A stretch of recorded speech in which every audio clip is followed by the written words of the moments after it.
माँ दुर्गा को प्रसन्न करने के लिए उनके प्रति सच्ची श्रद्धा और भक्ति का होना बेहद जरूरी है।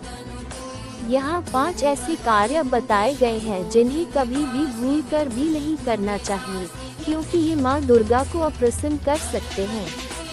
1. अहंकार और घमंड। अहंकार माँ दुर्गा की कृपा से दूर कर देता है। माँ दुर्गा को विनम्रता और शुद्ध हृदय पसंद है। अगर हम अपने कार्यों में घमंड या अभिमान को जगह देते हैं, तो माँ हमसे दूर हो सकती है। जो लोग अपने जीवन में दूसरों को नीचा दिखाने या खुद को सबसे ऊपर समझने की गलती करते हैं, उन्हें माँ की कृपा प्राप्त नहीं हो पाती। अतः हमेशा विनम्र बने रहें और दूसरों का सम्मान करें। 2. अधर्म का साथ देना। धर्म और सत्य का पालन माँ दुर्गा की भक्ति का महत्वपूर्ण हिस्सा है। अधर्म और अन्याय का समर्थन करना माँ को नाराज कर सकता है। यदि आप जीवन में कभी भी अधर्म या गलत रास्ते पर चलते हैं या किसी अधर्म के कार्य में सहायता करते हैं, तो माँ की कृपा प्राप्त नहीं कर सकते। माँ दुर्गा उन लोगों का साथ देती है जो सत्य और न्याय के पथ पर चलते हैं। 3. दूसरों का अपमान करना। माँ दुर्गा करुणा और ममता की देवी है।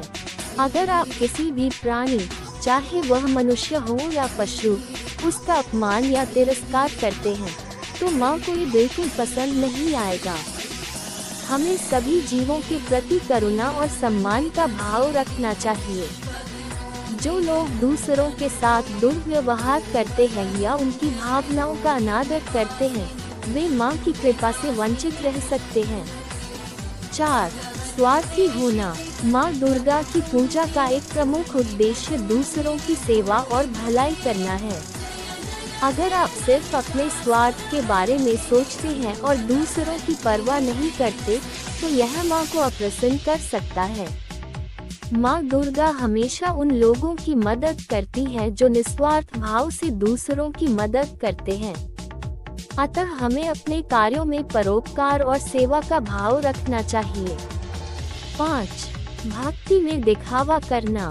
माँ दुर्गा सच्ची भक्ति की पुजारी है। जो लोग केवल दिखावे के लिए पूजा करते हैं या दूसरों को प्रभावित करने के लिए धार्मिक अनुष्ठान करते हैं, वे माँ की सच्ची कृपा प्राप्त नहीं कर पाते। पूजा और भक्ति हमेशा हृदय से और सच्ची भावना के साथ करनी चाहिए। यदि आप दिखावा करते हैं, तो माँ की कृपा और आशीर्वाद से वंचित हो सकते हैं। माँ दुर्गा की कृपा और आशीर्वाद पाने के लिए इन 5 कार्यों से हमें